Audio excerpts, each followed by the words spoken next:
कथा का प्रचंड समागम, अमृत स्नान का अद्भुत नजारा, लाखों करोड़ों लोगों को एक साथ डुबकी लगाते हुए इस वक्त पृथ्वी के बस एक ही कोने पर देखने को मिल रहा है और वो है प्रयागराज। संगम नगरी प्रयागराज में पूरी भव्यता के साथ महाकुंभ का आगाज हो चुका है। संगम तट पर महीने भर पहले से ही दूधिया लाइट में बड़े बड़े तंबू, नागा साधुओं का रेला, चीलम सुलगाते बाबा और कदम कदम पर पुलिस की तैनाती है। कुंभ को दुनिया के सबसे महत्वपूर्ण सांस्कृतिक और धार्मिक मेले में से एक माना जाता है।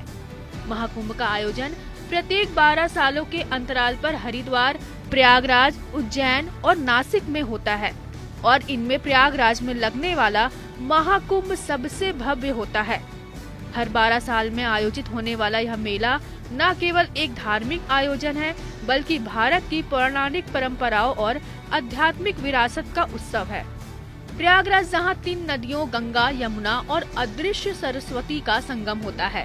प्रयागराज में 13 जनवरी से 26 फरवरी तक चलने वाला महाकुंभ 144 साल बाद आया है।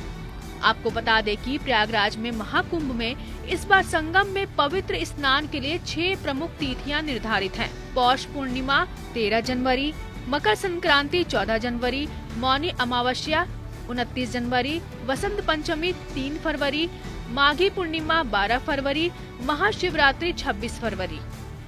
ये तो रही महाकुंभ में स्नान करने की बात, लेकिन क्या आपको मालूम है कि इस महाकुंभ का महत्व क्या है?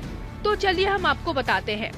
महाकुंभ से जुड़ी पौराणिक कथा के अनुसार जब देवताओं और असुरों के बीच समुद्र मंथन हुआ था, तब समुद्र मंथन के दौरान भगवान धन्वंतरी अमृत कुंभ यानी कलश लेकर प्रकट हुए।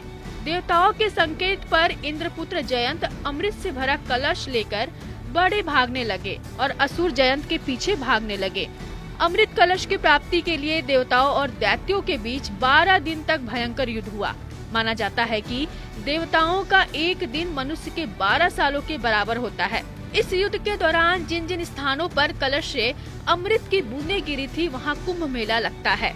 अमृत की बूंदें इन 4 जगहों पर गिरी थी, जो है प्रयागराज, हरिद्वार, उज्जैन और नासिक, जहां इन चारों स्थान पर कुंभ मेला का आयोजन किया जाता है। मान्यता है कि महाकुंभ में स्नान करने से मनुष्य के सभी पाप धुल जाते हैं।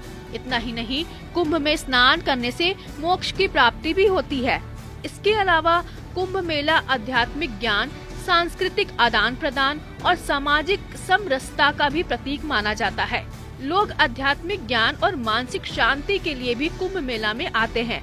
बता दें कि महाकुंभ में नागा साधु से लेकर अन्य अलग अलग बड़े बड़े संत पधारते हैं, जिनका आशीर्वाद लेने के लिए श्रद्धालु दूर दूर से कुंभ मेला में शामिल होने आते हैं।